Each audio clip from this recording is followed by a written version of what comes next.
સૌથી મોટા સમાચાર મળી રહ્યા છે અરવલ્લી જિલ્લાથી। ભાજપ દ્વારા અરવલ્લી જિલ્લામાં ઉમેદવારોની યાદી જાહેર કર્યા બાદ બાયડના લોક વિસ્તારમાં ભાજપમાં મોટું ગાબડું પડ્યું, જેમાં 200થી વધુ આગેવાનો કોંગ્રેસનો હાથ પકડ્યો હોવાનું સામે આવ્યું છે। અરવલ્લી જિલ્લાના બાયડ તાલુકાના લોક તાલુકા પંચાયત વિસ્તારમાં ભારતીય જનતા પાર્ટીને મોટો રાજકીય ફટકો પડ્યો છે।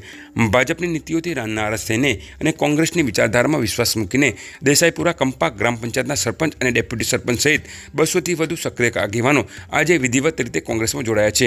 અરવલ્લી જિલ્લા કોંગ્રેસ સમિતિના પ્રમુખ અરુણભાઈ પટેલના અધ્યક્ષસ્થાને યોજાયેલા કાર્યક્રમમાં આ પક્ષ પરિવર્તન થયું છે, જેમાં દેસાઈપુરા ગ્રામ પંચાયતના સરપંચ કેસરજી ઠાકોર, ડેપ્યુટી સરપંચ દીપેશભાઈ પટેલ, લોકના પૂર્વ સરપંચ કાળુસિંહ ઝાલા, કેસરીસિંહ ઝાલા, વેમસિંહ ઝાલા, સંતસિંહ ઝાલા, મહેશ ઝાલા તથા મોહનજી રાઠોડ સહિતના 200થી વધુ કાર્યકરોએ કેસરીઓ ત્યાગી કોંગ્રેસનો પંજો પકડ્યો હતો।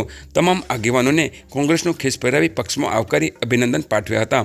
આ પ્રસંગે પૂર્વ ધારાસભ્ય જસુભાઈ પટેલ, તાલુકા કોંગ્રેસ પ્રમુખ મુકેશસિંહ, અશોકસિંહ, બક્ષીપંચ સેલના પ્રમુખ રાજેશસિંહ ઝાલા, હિતેન્દ્રભાઈ પટેલ, માનવેન્દ્રસિંહ સોલંકી અને યોગેન્દ્રસિંહ સહિતના કોંગ્રેસના અગ્રણીઓ મોટી સંખ્યામાં ઉપસ્થિત રહ્યા હતા।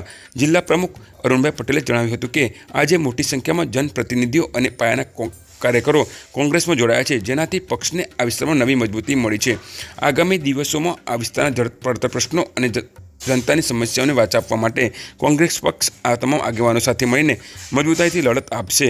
સરપંચ અને અન્ય હોદ્દેદારોના આ પક્ષ પરિવર્તનના કારણે બાયડ તાલુકાના રાજકારણમાં ભારે ગરમાવો જોવા મળી રહ્યો છે।